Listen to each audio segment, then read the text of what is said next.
Right. So that's the next part of the lecture on constraints and generalized coordinates. So again we come back to that n particle system. So now we have an n particle system with k equations of constraint, k independent equations of constraint. So I should probably write it here that these are the independent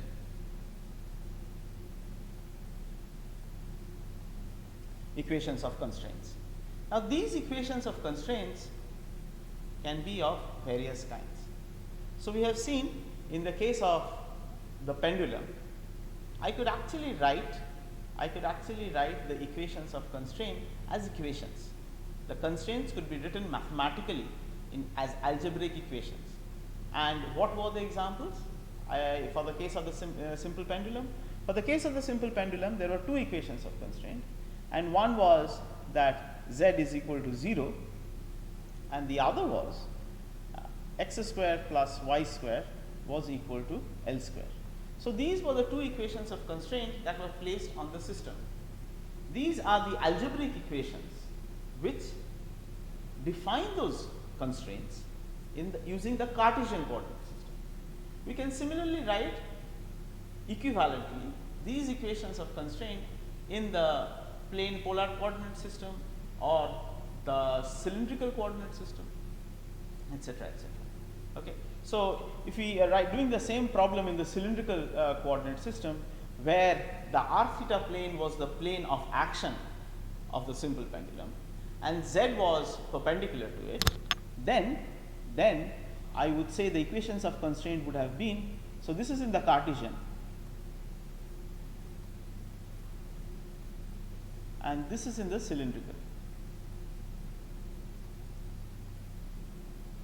So in the cylindrical coordinate system, assuming that the pendulum's plane was essentially the r theta plane and z was the axis, z was the axis perpendicular, then the equations of constraints would have essentially been z is equal to 0, restricting the motion of the particle to the vertical plane, and then saying r is equal to L. Finally, you will be left with only theta as the time varying variable.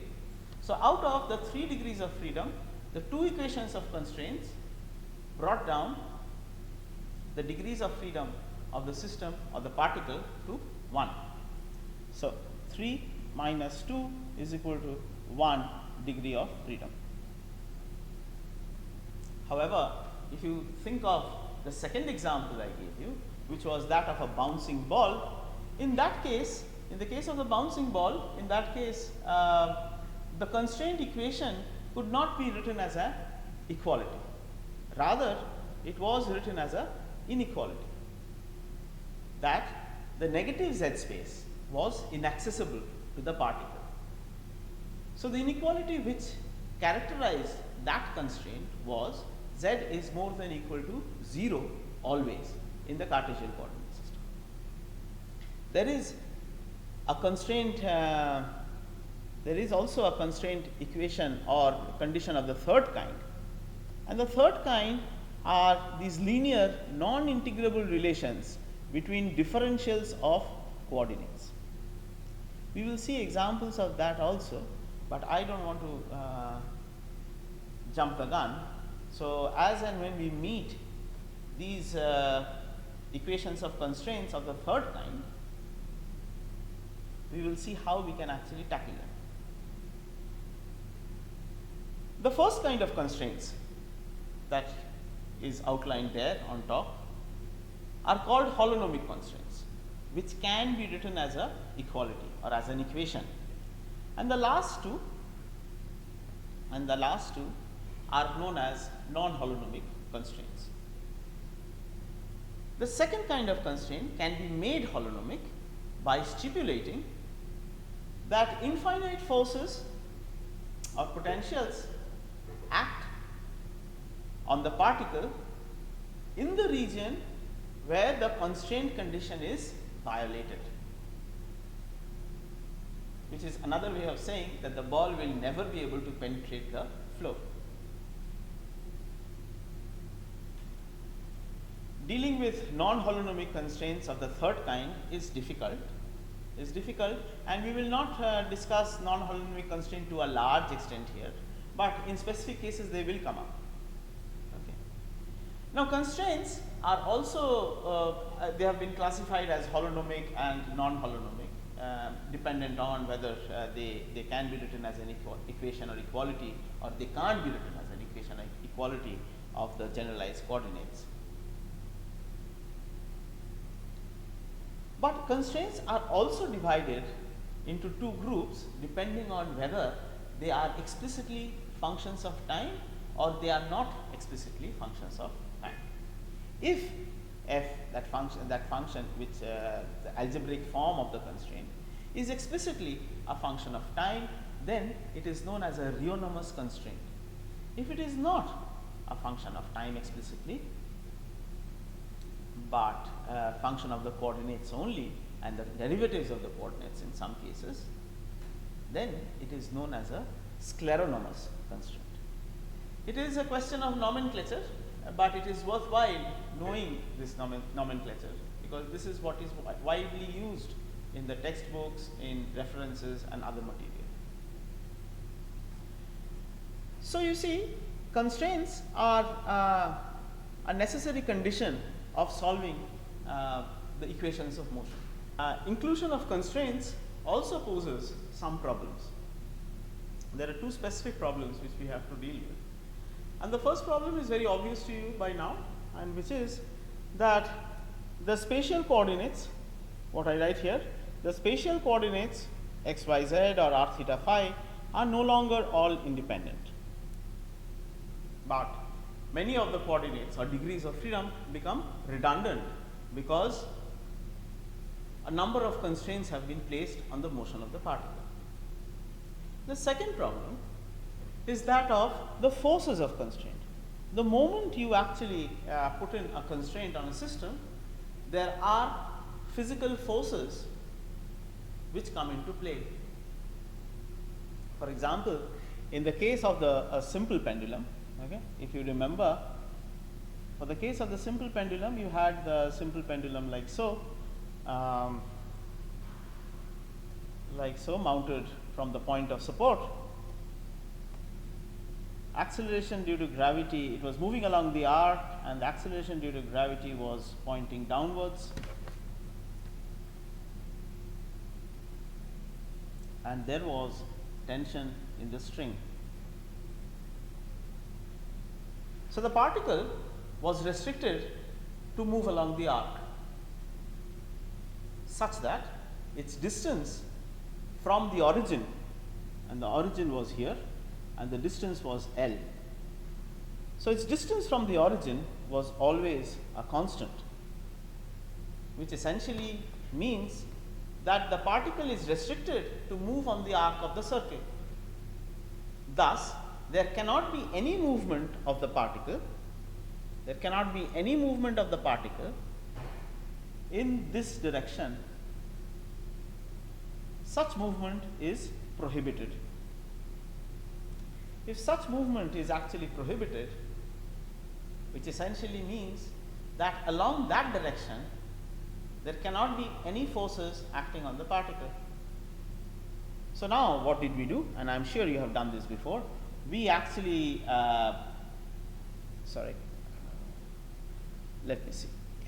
we actually decomposed the gravitational force mg into two components. This being the angle made by the bob instantaneously, so is this angle. So we have two components here, mg cos theta and mg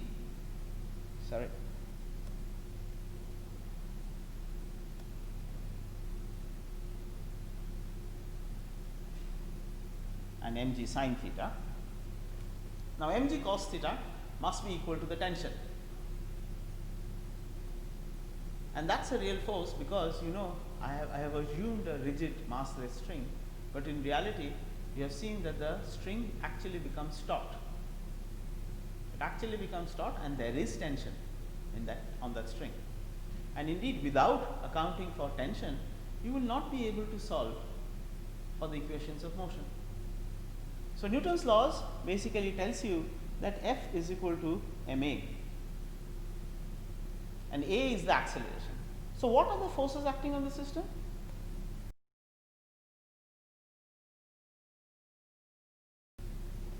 And also the constraint force, which is tension.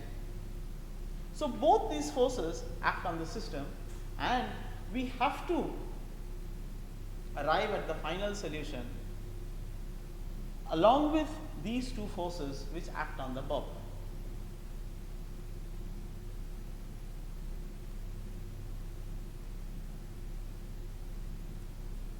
Imposing constraints on the system is simply another method of stating that there are forces present in the problem that cannot be specified directly, but are known rather in terms of their effect on the motion of the system.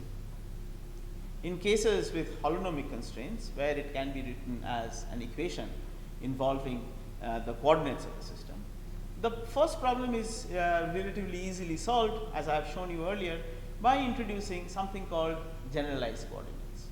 So we will go to a specific example, but we actually decrease the number of coordinates or independent coordinates by the number of equations of constraint, and we live with this new set of coordinates, which we will call the generalized coordinates. So if there exists k constraint equations, they can be used to eliminate k of the 3n equations of motion of an n particle system. Thus the system now will have 3n minus k independent coordinates and the same number of degrees of freedom. This elimination of the dependent coordinates can be done by, formally done, by introduction of 3n minus k independent variables q1, q2, q3 up to q3n minus k, and these coordinates are called the generalized coordinates. And they are defined in terms of the old position coordinates. So you remember we started off with the position coordinates. For n number of particles, we actually had n number of position vectors, and therefore 3n number of coordinates for a 3-dimensional space. So now what we are saying is that we can actually transform or apply a transformation to those position coordinates ri's and express them in terms of the generalized coordinates. But how many generalized coordinates are there? The number of generalized coordinates are equal to the reduced degrees of freedom, the independent degrees of freedom that exist in the system. The number of q's are equal to that. So I in this equation 3.1 runs from 1 to n, whereas the subscript of q actually runs from 1 to 3n minus k.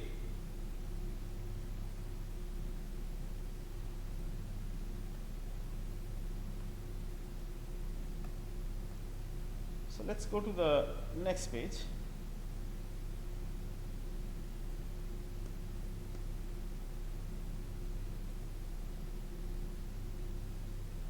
Not only is the forward transformation actually possible, it is also possible, or it is also required, that the inverse transformation is actually remains valid, which means I can also express the QIs in terms of the RIs.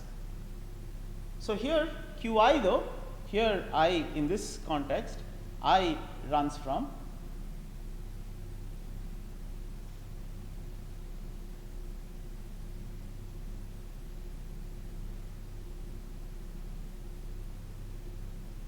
it is assumed that the backward and forward transformation between the sets of RIs and QIs is always possible. We should also remember that generalized coordinates are not necessarily the orthogonal position coordinates that which we are used to. For example, x, y, z in the Cartesian coordinate, r, theta, phi in the spherical polar coordinate, and rho, phi, z in the cylindrical polar coordinate. But many other physical quantities can actually be used as the generalized coordinates. As we go through this course of classical mechanics, you will slowly realize that we can use a varied number of coordinates as our generalized coordinates, and it can be items with the dimensions of charge, current, energy, angular momentum, and many more physical quantities, which can be actually used as generalized coordinates, and we will be solving the equations of motion in terms of those generalized coordinates rather than the spatial coordinates which was demanded by the laws of Newton, specifically the second law of Newton, F is equal to ma, where a was the acceleration calculated as the rate of change of velocity of the particle. You should again remember that if the constraint is non-polynomic, the equations expressing the constraint cannot be used to eliminate the dependent coordinates. There are, as I told you before, alternative ways of tackling the problem, which we will do as we and when we come to it. The second problem was the problem of the forces of constraint. Now, the forces of constraint, for example, what is the tension in the string is not always known to us a priori. And since we do not know what the force of constraint is a priori, we have to actually figure out or calculate the force of constraint as a part of obtaining the solution or solving the equations of motion of the system of particles. However, we can make a demand on the nature of the forces of constraint. And the demand we make on the nature of the forces of constraint is this, that the forces of constraint be such that they actually don't do any work. So spend some time to think about it, that what does this statement mean, that the forces of constraint actually does no work. So if you remember correctly, in the previous example of the simple pendulum, the tension in the string was along the radial direction, perpendicular always to the circular trajectory of the oscillating pendulum, which means that any displacement of the pendulum bob was actually perpendicular or tangential to that arc and perpendicular to the radial direction. So there was no motion of the bob along the direction of tension or the constraint force, and therefore the constraint force itself actually did no work. So think about it carefully, and those of you who want to kind of know a bit more about this very strange demand on the forces of constraint can read further on the topic if you actually look up D'Alembert's principle in various textbooks. For example, Goldstein and many others have a discussion on D'Alembert's principle, and it's very interesting reading. Let's go back to the simple pendulum again. So as I showed you before, it has 2 degrees of freedom if we restrict it to the plane, okay, and one equation of constraint demanding that x square plus y square, sorry, that's a mistake, x square plus y square is equal to L square, which finally brings down the equations of constraint to it brings down the degrees of freedom to effectively 1. And if we actually make a transformation, a coordinate transformation from the xy coordinate system, the Cartesian coordinate system, to the plane polar coordinate system via the transformation equations which you all know. So the new coordinate system r theta is related to the old coordinates xy via these equations, and the old coordinates x and y are calculatable or kind of describable in terms of the new coordinates r theta via the latter two equations. Now, out of the new coordinates r theta, r is a constant, and as I have mentioned before, that you finally require one independent coordinate to describe the entire motion of the bob. So, theta here is the generalized coordinate, for the case of the simple pendulum.